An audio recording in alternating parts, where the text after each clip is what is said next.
दोस्तों नमस्कार, मैं हूं सुरेश और आप सभी लोग देख रहे हैं टेक्सटाइल एडवाइजर। दोस्तों आज हम आपके साथ में डिस्कस करने वाले हैं बर्डल जैकार्ड और fine pitch jacquard shedding mechanism के बारे में। तो आज मैं आपको सबसे पहले इंट्रोडक्शन दूंगा बर्डल जैकार्ड के बारे में, इसके बाद में फिर स्ट्रक्चर बताऊंगा और फिर फाइनली आपको वर्किंग ऑफ बर्डल जैकार्ड और फाइन पिच जैकार्ड के बारे में डिस्कस करूंगा। तो गाइस, जो हमारा बर्डल जैकार्ड होता है, तो जितने भी आज तक मैकेनिकल जैकार्ड बने हैं उनमें सबसे एडवांस फॉर्म बर्डल जैकार्ड और फाइन पिच जैकार्ड का होता है। और बर्डल जैकार्ड के अंदर आप फिगरिंग कैपेसिटी बहुत ज़्यादा यूज कर सकते हैं। बर्डल जैकार्ड एक कम्पैक्ट मशीन होती है और आप कम स्पेस के अंदर ज़्यादा से ज़्यादा फिगरिंग कैपेसिटी यूज करते हैं। और ये जो बर्डल जैकार्ड होता है, इसके अंदर आप 1344 हुक तक की फिगरिंग कैपेसिटी यूज करते हैं। इसमें होता क्या है कि हुक्स की 16 रो होती हैं और एक रो के अंदर 84 हुक्स लगे होते हैं। और जो बर्डल जैकार्ड होता है, इसके अंदर आप अपनी डिजाइन के अंदर पिक्स पर रिपीट बहुत ज्यादा ले सकते हैं। तो उसका कारण ये होता है कि जो हमारा डिजाइन कार्ड होता है वो लाइट वेट प्लास्टिक पेपर से बना होता है।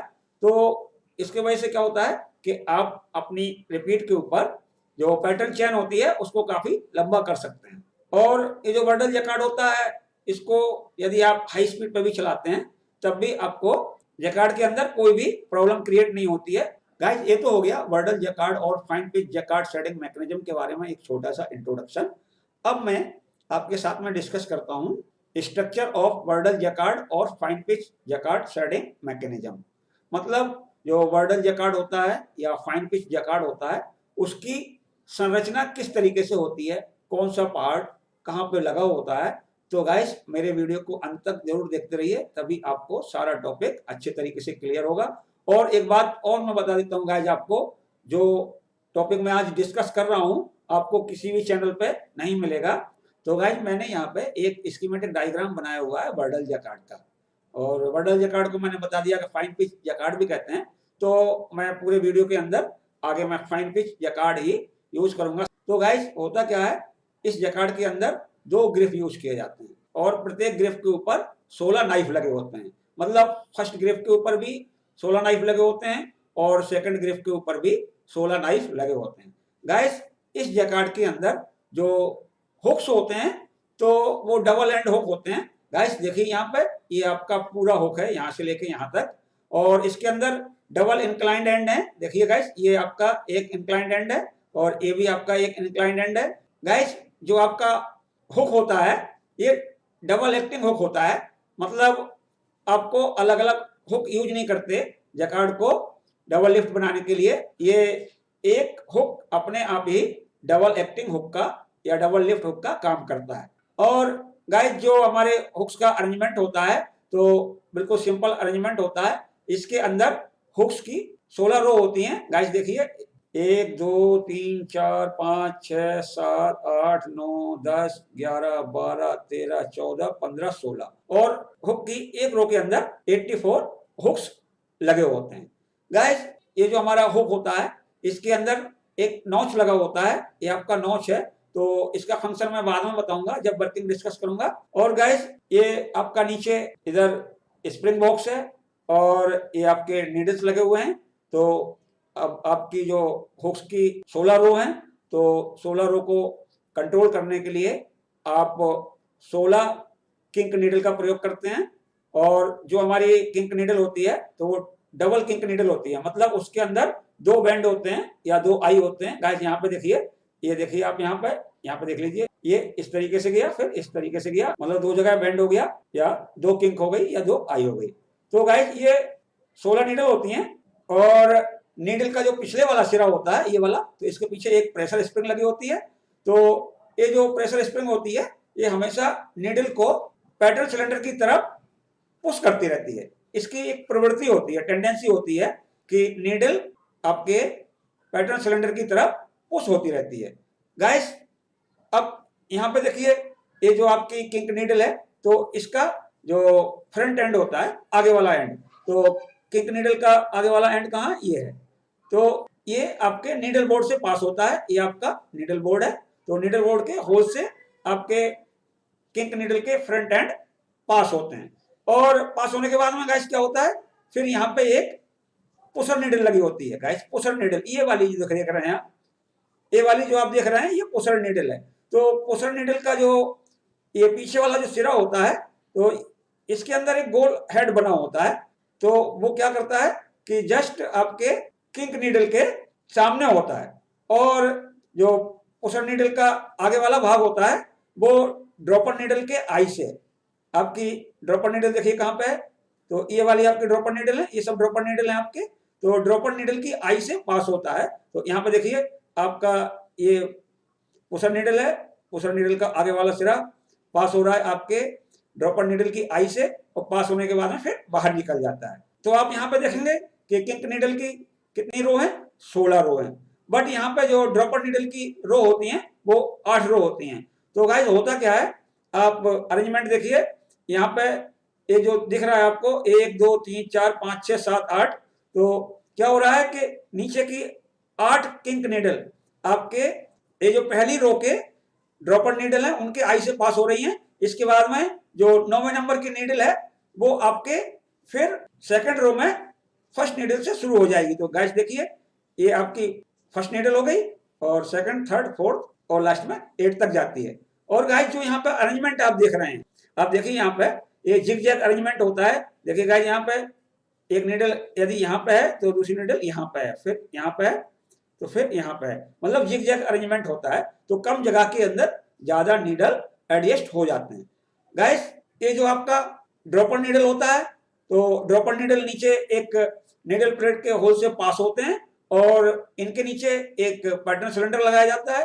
पैटर्न सिलेंडर के ऊपर एक पैटर्न कार्ड माउंट किया जाता है जिसके अंदर डिजाइन के हिसाब से होल किए जाते हैं। और यहाँ पे आप देखेंगे तो ये आपका टग बोर्ड होता है। तो टग बोर्ड से आपका पहले नेक कॉर्ड पास होता है, और नेक कॉर्ड पास होने के बाद में नीचे हार्नेस से जुड़ जाता है, और हार्नेस पास होता है पहले आपके कॉम्बर बोर्ड से, और कॉम्बर बोर्ड से आगे फिर वो हील्ड वायर के ऊपर वाले सिरे से जुड़ जाता है। और हील्ड वायर का नीचे वाला सिरा एक प्रेशर स्प्रिंग से अटैच होता है, और प्रेशर स्प्रिंग का दूसरा वाला सिरा नीचे आपके स्प्रिंग बोर्ड से अटैच होता है। और गाइस ये देख रहे हैं आप, ये रेस्ट नाइफ होता है। तो इसका भी फंक्शन मैं आपको वर्किंग में बताऊंगा। गाइस ये तो हो गया आपका structure of fine pitch jacquard. अब मैं आपके साथ में डिस्कस करता हूं working principle of fine pitch jacquard shedding mechanism. तो गाइस वीडियो को अंत तक जरूर देखिए, तभी आपको सारा टॉपिक अच्छे तरीके से समझ में आएगा। गाइस ये जो हमारा जैकार्ड होता है, तो जिस तरीके से मैंने आपको बताया था double lift single cylinder jacquard और double lift double cylinder jacquard, तो जो मोशन ट्रांसमिशन का मैकेनिज्म होता है लूम से जैकार्ड के लिए, वही लगभग सिस्टम फाइन पिच जैकार्ड के अंदर होता है। अपनी लूम की बॉटम शाफ्ट के ऊपर हम क्या करते हैं कि एक स्प्रॉकेट व्हील माउंट करते हैं, और सेम नंबर ऑफ टीथ का दूसरा स्प्रॉकेट व्हील हम जैकार्ड शाफ्ट के ऊपर माउंट करते हैं, और एक चेन की सहायता से दोनों स्प्रॉकेट व्हील को हम कनेक्ट कर देते हैं। गाइस यदि यही जैकार्ड आपके शटरलेस लूम के ऊपर लगा हो तो फिर क्या होता है गाइस कि जो लूम की मैन शाफ्ट होती है, तो मैन शाफ्ट के ऊपर एक स्प्रॉकेट व्हील लगाते हैं, और उससे जस्ट डबल टीथ का स्प्रॉकेट व्हील हम जैकार्ड शाफ्ट के ऊपर लगाते हैं, और दोनों को हम एक चेन की सहायता से कनेक्ट कर देते हैं। तो गाइस जैसे ही आपका बॉटम शाफ्ट रोटेट करता है तो आपका जैकार्ड शाफ्ट रोटेट करने लगता है, और जैकार्ड शाफ्ट के ऊपर लगे होते हैं एसेंट्रिक केम्स। तो एसेंट्रिक केम्स हमारे ग्रिप्स को अप एंड डाउन मूवमेंट प्रदान करते हैं। गाइस जो हमारे ग्रिप होते हैं वो रेसिप्रोकेटिंग मोशन करते हैं, मतलब यदि एक ग्रिप ऊपर की तरफ जाता है तो दूसरा ग्रिप नीचे की तरफ जाता है, और जैकार्ड के आधे राउंड के बाद में जो ग्रिप नीचे था वो ऊपर चला जाता है, और जो ग्रिप ऊपर था वो नीचे आ जाता है। तो गाइस ये मोशन चलती रहती है, मतलब रेसिप्रोकेटिंग मोशन चलती रहती है। अब गाइस मैं आपको बताता हूं सिलेक्शन कैसे होता है हुक्स का।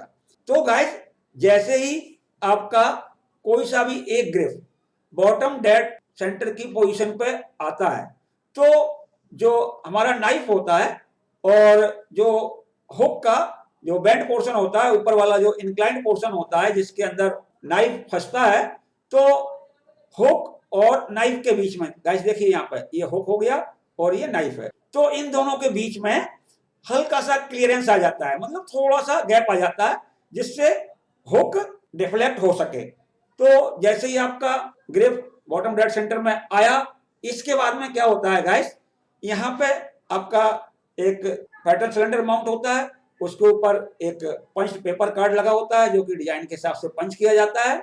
तो ये जो आपके ड्रॉपर नीडल होते हैं वो नीचे की तरफ आते हैं, सारे के सारे ड्रॉपर नीडल एक साथ कार्ड को प्रेस करना स्टार्ट कर देते हैं, और जैसे ही ड्रॉपर नीडल कार्ड को प्रेस करते हैं तो जहां पर भी कार्ड में होल होता है तो वो ड्रॉपर नीडल आपके परफोरेटेड पैटर्न सिलेंडर के होल के अंदर एंटर कर जाते हैं। और यदि आपका ड्रॉपर नीडल परफोरेटेड सिलेंडर के होल के अंदर प्रवेश कर गया तो गाइस जो हमारा पुशर नीडल है, तो पुशर नीडल का जो आगे वाला एंड होता है या फ्रंट एंड बोल सकते हैं इसको, ये फ्रंट एंड है, तो फ्रंट एंड अपनी पोजीशन पे बना रहेगा, इसकी पोजीशन चेंज नहीं होगी। कब नहीं होगी, मैं फिर से रिपीट कर देता हूं, यदि आपका ड्रॉपर नीडल आपके परफोरेटेड सिलेंडर के अंदर एंटर कर गया तो आपकी पुशर नीडल के फ्रंट एंड की, ये जो फ्रंट एंड है पुशर नीडल का, इसकी पोजीशन चेंज नहीं होगी, ये अपनी पोजीशन में बना रहेगा। गाइस जब ये अपनी पोजीशन में रहता है, चेंज नहीं होता है, तो क्या होता है, ये जो आगे आपको एक प्रेशर ग्रिड दिख रही है, ये प्रेशर ग्रिड है, तो ये प्रेशर ग्रिड के खाली वाले पोर्शन में आ जाता है, जैसे अभी आपको दिख रहा है ये खाली वाले पोर्शन में बना रहेगा। गाइस अब दूसरी पोजीशन देखिए, यदि आपके पेपर कार्ड के अंदर होल नहीं है तो होल ना होने पर क्या होगा गाइस, कि जो आपका ड्रॉपर नीडल है तो ड्रॉपर नीडल ऊपर की ओर उठ जाएगा, क्योंकि नीचे उसको होल नहीं मिल रहा तो ऊपर को उठेगा। तो मान लीजिए ये वाला ऊपर उठ गया, अब अगर ऊपर उठता है तो ये आपके प्रेशर ग्रिड के सॉलिड वाले पोर्शन के सामने आ जाएगा, मतलब प्रेशर बार के सामने आ जाएगा। ये प्रेशर बार्स लगे हैं, पूरे को प्रेशर ग्रिड बोलते हैं, तो प्रेशर बार के सामने आ जाएगा, ये वाला नीडल इसके सामने आ जाएगा, ये जो आपकी प्रेशर बार लगी हुई है। अब आपके हुक का सिलेक्शन हो गया गाइस। अब क्या होगा, ये जो आपका प्रेशर ग्रिड होता है तो toward the spring box move करता है, इधर की तरफ मूव करेगा, मतलब लेफ्ट हैंड साइड की तरफ ये मूव करता है। और जब प्रेशर ग्रिड मूव करता है तो जो आपके पुशर नीडल खाली जगह में रह जाते हैं या ओपन स्पेस में रह जाते हैं तो उनको हमारे जो प्रेशर ग्रिड के प्रेशर बार होते हैं उनको पुश नहीं कर पाते हैं। तो जब पुश नहीं होगा तो जो आपका हुक है, यहाँ पर देखिए गाइस, ये नाइफ के ऊपर एंगेज हो जाएगा, क्योंकि जब आपकी पुशर नीडल पुश नहीं होगी तो आपकी जो मेन नीडल है वो भी पुश नहीं होगी, तो आपकी हुक की पोजीशन चेंज नहीं होगी और जो आपका हुक है वो नाइफ के ऊपर आके इंगेज हो जाएगा। अब गाइस यदि जहां पे होल नहीं है तो आपका जो पुशर नीडल है उसको आपका प्रेशर ग्रिड का प्रेशर बार पुश करेगा टुवार्ड दी स्प्रिंग बॉक्स। तो जब आपकी ये वाली जो पुशर नीडल है पुश होती है टुवार्ड दी स्प्रिंग बॉक्स तो आपका जो किंक नीडल है वो भी पुश होता है टुवार्ड दी स्प्रिंग बॉक्स, और जब आपका किंक नीडल पुश होगा तो हमारा जो हुक है वो किंक नीडल के साथ में इंगेज होता है, तो साथ साथ में हमारा हुक भी पीछे की तरफ हट जाएगा, मतलब नाइफ से वो डिसएंगेज हो जाएगा। गाइस देखिए यहाँ पे जब ये वाली नीडल पुश होगी तो ये जो हमारी किंक नीडल है ये भी पुश होगी इधर को, तो यहाँ पे देख लीजिए आप, ये जो हमारी किंक नीडल है इसमें हुक इंगेज है तो आपका हुक भी इधर की तरफ हट जाएगा और ये जो नाइफ है इससे हट जाएगा, अलग हो जाएगा। गाइस आपका सिलेक्शन हो गया डिजाइन के हिसाब से। अब जैसा मैंने आपको बताया था कि जब आपका जैकहार्ट चलता है तो हमारे जो ग्रिप होते हैं रेसिप्रोकेटिंग मोशन करते हैं, तो जो आपकी ग्रिप नीचे थी बॉटम डेड सेंटर पे अब वो ऊपर की तरफ जाना चालू करेगी, और जैसे ही वो ऊपर की तरफ जाएगी तो जो हुक नाइफ के साथ में इंगेज हो जाते हैं उनको ऊपर की तरफ ले जाएगी। गाइस अब क्या होता है कि जैसे आपका जो फर्स्ट वाला ग्रिप था मान लीजिए ऊपर की तरफ जा रहा था, तो जो सेकंड वाला ग्रिप है वो नीचे की तरफ आना चालू होता है, और एक पोजीशन ऐसी आती है कि जो फर्स्ट वाला ग्रिप था वो टॉप डेड सेंटर पोजीशन पर पहुंच जाता है और जो सेकंड वाला ग्रिप है वो बॉटम डेड सेंटर पोजीशन पे आ जाता है। तो गाइस इस दौरान क्या होता है कि जो आपका पैटर्न सिलेंडर होता है तो वहां पे आपकी पिक की पोजीशन चेंज होती है, और पिक की पोजीशन चेंज होते वक्त में जो आपके ड्रॉपर नीडल नीचे आए थे वो फिर से ऊपर की तरफ चले जाते हैं। इसके बाद ही आपके पैटर्न सिलेंडर के ऊपर पिक की पोजीशन चेंज होती है। तो गाइस जब चेंज हो जाएगी पोजीशन, उसके बाद में फिर से आपके जो ड्रॉपर नीडल हैं आपके कार्ड को प्रेस करते हैं, और जहां पे होल होता है वो हुक सेलेक्ट हो जाता है, और जहां पे होल नहीं होता है वो हुक डिफ्लेक्ट हो जाता है नाइफ से। तो जितने भी हुक नाइफ के साथ में एंगेज होंगे, तो जैसे ही आपका सेकंड वाला ग्रिप ऊपर की तरफ जाना चालू करेगा तो वो जो हुक एंगेज हो गए हैं नाइफ के साथ में उनको ऊपर की तरफ ले जाएगा। गाइस यहाँ पे अब मैं बताता हूं कि जो नॉच है इसका काम क्या होता है, और ये जो रेस्ट नाइफ है इसका काम क्या होता है। तो गाइस सपोज कीजिए एक हुक जो ऊपर गया था वो एक पिक के लिए नहीं था, वो या तो दो पिक के लिए था या दो से अधिक पिक के लिए था। तो आपका जो फर्स्ट वाला ग्रिप ऊपर गया था, तो अब आपका जो सेकंड वाला ग्रिप है ऊपर जाने लग रहा, तो जब ये ऊपर जाएगा तो फर्स्ट वाला ग्रिप नीचे आना चालू होगा।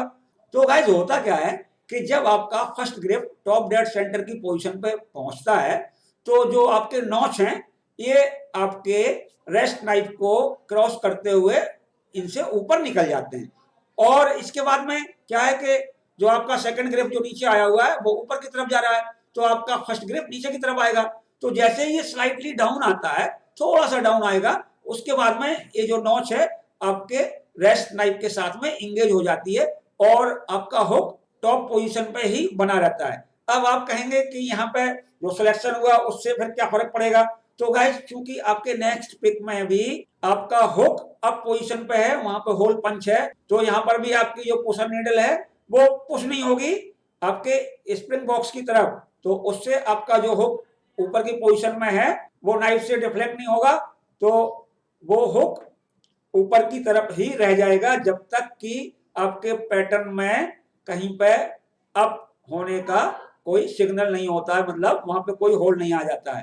तो जब तक आप चाहें हुक को ऊपर की पोजीशन में रख सकते हैं। गाइस होता क्या है कि जो आपके हुक को मूवमेंट मिलती है, तो नाइफ जब क्रॉस करते हैं एक दूसरे को तो हल्का सा हुक को लिफ्ट मिलेगा, थोड़ा सा 2-4 mm का लिफ्ट मिलता है, और उसके बाद में वो रेस्ट नाइफ के ऊपर ही रेस्ट करता रहता है। गाइस यहाँ पे जो हमारा पैटर्न सिलेंडर लगा होता है तो ये फिक्स्ड होता है, पैटर्न सिलेंडर मूव नहीं करता है, बट पैटर्न सिलेंडर के ऊपर सिलेंडर शाफ्ट लगी होती है, और सिलेंडर शाफ्ट के एक सिरे पे या राइट हैंड साइड पे एक जेनेवा व्हील लगा होता है, और जेनेवा व्हील को ड्राइव मिलती है एक क्रैंक से, और क्रैंक माउंट होती है आपके जैकार्ड के ऊपर साइड शाफ्ट पे। तो जब आपका क्रैंक पूरा एक राउंड लेता है तो आपके पैटर्न सिलेंडर के ऊपर एक पिक आगे बढ़ जाता है, मतलब पहले एक नंबर का पिक था, तो जब आपकी क्रैंक एक राउंड पूरा घूमेगी तो आपका जो नंबर होगा वो दूसरे नंबर का पिक आपके पैटर्न सिलेंडर पे आएगा। और पैटर्न सिलेंडर के शाफ्ट के ऊपर पैग व्हील लगे होते हैं गाइस, और जो हमारा पैटर्न कार्ड होता है उसके साइडों में होल होते हैं, तो पैग व्हील आपके पैटर्न कार्ड के साइड होल्स में फिक्स हो जाते हैं।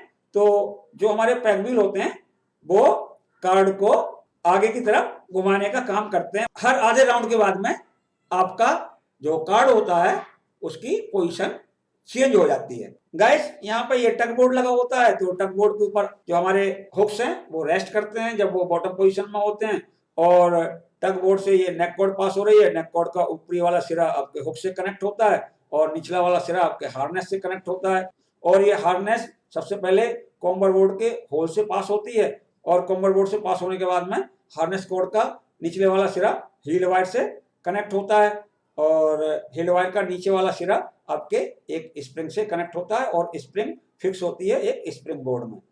तो गाइस जैसे ही आपका हुक उठता है ऊपर को तरफ जाता है, तो चूंकि हुक आपके नेक कॉर्ड और हार्नेस कॉर्ड की सहायता से हील वायर से जुड़ा होता है, तो हुक के साथ में आपका हील वायर भी उठ जाता है, और हील वायर में धागा भरा होता है, तो जब आपका हील वायर उठेगा तो आपका धागा उठ जाता है, और कुछ हुक डाउन रह जाते हैं, तो कुछ धागे नीचे रह जाते हैं, कुछ धागे ऊपर चले जाते हैं।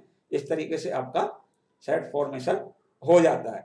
और गाइस ये जो जैकार्ड होता है बहुत एफिशिएंट जैकार्ड होता है, और बहुत कम्पैक्ट जैकार्ड होता है, और जब तक इलेक्ट्रॉनिक जैकार्ड नहीं बने थे तब तक फाइन पिच जैकार्ड का ही प्रयोग किया जा रहा था शटरलेस लूम के ऊपर, और अच्छे आरपीएम भी चला सकते हैं आप इस जैकार्ड के ऊपर, और नंबर ऑफ पिक्स पर रिपीट भी ज़्यादा चला सकते हो, मेंटेनेंस भी बहुत कम होता है, वियर एंड टियर भी नहीं होता हाई आरपीएम पे। तो गाइस मैंने आपको आज बताया introduction of fine pitch jacquard और structure of fine pitch jacquard and working principle of fine pitch jacquard. तो गाइस देख के बताइए मेरा वीडियो कैसा लगा। यदि आपको मेरा वीडियो अच्छा लगे तो आप लाइक का बटन दबाएं और दोस्तों में शेयर करें। और गाइस यदि आपने अभी तक मेरे चैनल को सब्सक्राइब नहीं किया है तो कृपया मेरे चैनल को सब्सक्राइब कर लें, साथ साथ में साइड में लगा हुआ बेल आइकन का बटन दबा दें, जिससे कि मेरे आने वाले अपकमिंग वीडियोज के नोटिफिकेशन आप तक पहुंचते रहेंगे। धन्यवाद।